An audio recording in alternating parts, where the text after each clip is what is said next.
అందరికీ నమస్కారం. కన్యా రాశి వాళ్ళందరికీ 13వ తారీఖు ఏప్రిల్ నెల 2025 నుంచి 19వ తారీఖు ఏప్రిల్ నెల 2025 వరకు వారఫలం ఎలా ఉందో ఈరోజు చూద్దాం. కన్యా రాశికి అధిపతి బుధుడు, అలాగే బుధుడు సప్తమ స్థానంలో ఉన్నాడు. అత్యంత గొప్ప విషయం ఏంటంటే సూర్యుడు ఎప్పుడైతే మనకు మేషరాశిలోకి అడుగు పెడుతున్నాడో దీనివల్ల అష్టమ సూర్యుడు అనేది ఏర్పాటు జరిగింది. మరి అష్టమ సూర్యుడు యొక్క ఫలితాలు ఎలా ఉంటాయో కూడా మనం ఈరోజు తెలుసుకుందాం.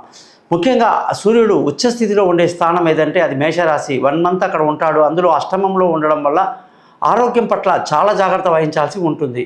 మామూలుగా ఆరోగ్యపరంగా లేనిపోని చిక్కులు, గొడవలు, ఎండాకాలం కాబట్టి లేనిపోని ఆరోగ్య సమస్యలు తెచ్చుకోవడం అనేది ఈ కన్యా రాశి వాళ్ళకి కనబడుతుంది. ముఖ్యంగా ఖర్చుల విషయంలో చాలా అధికంగా ఉంటుంది. ఏ పని చేసినా, వాహనాలు నడిపినా కూడా జాగ్రత్తగా ఉండాల్సిన పరిస్థితి ఈ రాశి వాళ్ళకు కనిపిస్తుంది. రోజు ఆదిత్య హృదయం చదువుకోవాలి, సూర్యాష్టకం చదువుకోవటం కన్యా రాశి వాళ్ళకి మంచి సూచన.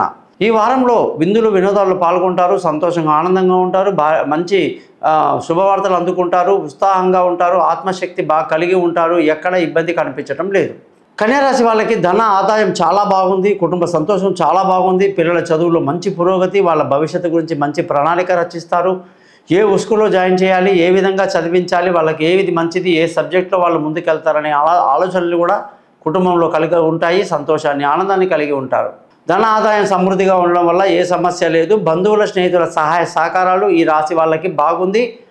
గతంలో కన్నా కూడా చాలా మెరుగైనటువంటి బంధువుల యొక్క పరిపాలన, స్నేహితుల యొక్క రాకపోకలు, అలాగే మన యోగక్షేమాలు అడిగేవాళ్ళు నలుగురు రావటం మనకు ఎంతో సంతోషాన్ని ఇస్తుంది, మానసిక ధైర్యాన్ని ఇస్తుంది. అలాగే మనమే నలుగురికి సహాయం చేసే పరిస్థితిలో కన్యా రాశి వాళ్ళు బ్రహ్మాండంగా ఉంటారు. విలువైన వస్తువులు, భూములు, ఇల్లు, వాహనాలు, ఇతరత్ర ఏదైనా సరే కొనటానికి ఎంతో అనుకూలమైన వాతావరణం కన్యా రాశి వాళ్ళకు కనిపిస్తుంది. తల్లి ఆశీస్సులు బాగుంటాయి. ఏ పని చేసినా లావాదేవీల్లో మంచి లాభాలతో ముందుకు దూసుకు వెళ్తారని చెప్పి ఖచ్చితంగా చెప్పొచ్చు.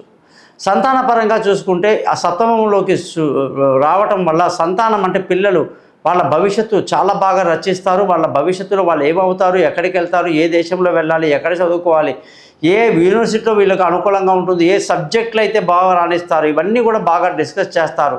ఇన్ని రోజులుగా స్పోర్ట్స్లో ఉన్న వాళ్ళు వెనకపడ్డ ఈ శని యొక్క మార్పు వల్ల స్పోర్ట్స్లో చాలా అనుకూలంగా ఉంది.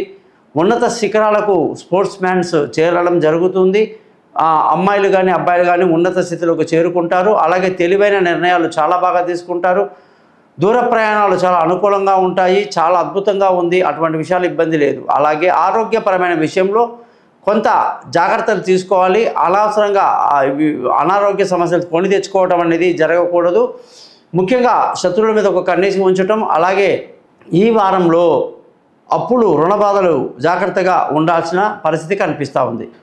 భార్యాభర్తల మధ్య చక్కటి సయోధ్య కలిగి ఉండడం, సంతోషంగా ఆనందంగా గడపడం, పెళ్లి కాని వాళ్లకు పెళ్లి కుదరడం, దూరంగా ఉన్న వాళ్ళు కలుసుకోవడం, ప్రేమికులకు ఎంతో అనుకూలంగా ఈ వారమంతా జరగడం మీకు ఎంతో సంతృప్తిని కలిగిస్తుంది. పార్ట్నర్షిప్లో వ్యాపారాలు బాగా కలిసి వస్తాయి. పెళ్లి కాని వాళ్ళందరూ కూడా శుభవార్తలు అందుకుంటారని ఖచ్చితంగా చెప్పొచ్చు.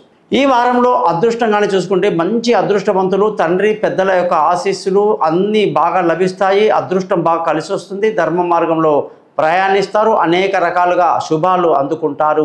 ఉద్యోగపరంగా ప్రమోషన్లు, ఇంక్రిమెంట్లు, పై అధికారుల ప్రశంసలు, కొత్త ఉద్యోగంలో అవకాశాలు, అలాగే వీసాలు రావటాలు అన్ని అద్భుతాలు జరుగుతాయి. మీరు ఎంతో ఉన్నత స్థితిలోకి ఉద్యోగంలో చేరుకుంటారు. ఎక్కడ కూడా ఇబ్బంది అనేది కనిపించడం లేదు.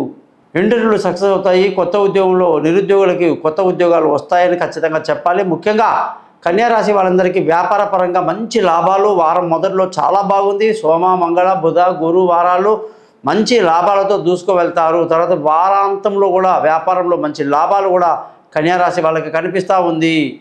కన్యా రాశి వాళ్ళందరికీ ఖర్చుల విషయంలో బీభత్సంగా ఖర్చులు అధికంగా ఉంటాయని జాగ్రత్త వహించాలి. ముఖ్యంగా కన్యా రాశి అంటేనే మనకు ఉత్తర 2, 3, 4 పాదాలు, హస్త 4 పాదాలు, చిత్త 1, 2 పాదాలు కలిగిన వాళ్ళు ఉంటారు. ఇందులో ఎవరైతే సూర్య మహాదశ, చంద్రదశ, మంగళ దశలో ఎవరైతే పుడతారో పుట్టిన వాళ్ళు పెద్ద అయిన కొద్దీ వాళ్ళకి రాహుదశ, గురుదశ, శని దశ ఇలా ఏజ్ని బట్టి పెరుగుతూ ఉంటుంది. మరి ఆ దశల్లో వాళ్ళకి ఈ జరుగుతున్న గోచార రీత్యా ఎలా ఉంది, దశపరంగా ఎలా ఉంది, దశ అనుకూలంగా ఉందా లేదా ప్రతికూలంగా ఉందా, ఏ గ్రహాలు మనకు అనుకూలంగా ఉన్నాయి, అన్ని విషయాలు కూడా మనం జాతక చక్రాన్ని బట్టి మనం డిసైడ్ చేయాలి. పుట్టినప్పుడు మనం పుట్టిన సమయానికి గ్రహాలు ఏ విధంగా ఉంటే అది మన జాతక చక్రం అన్నమాట.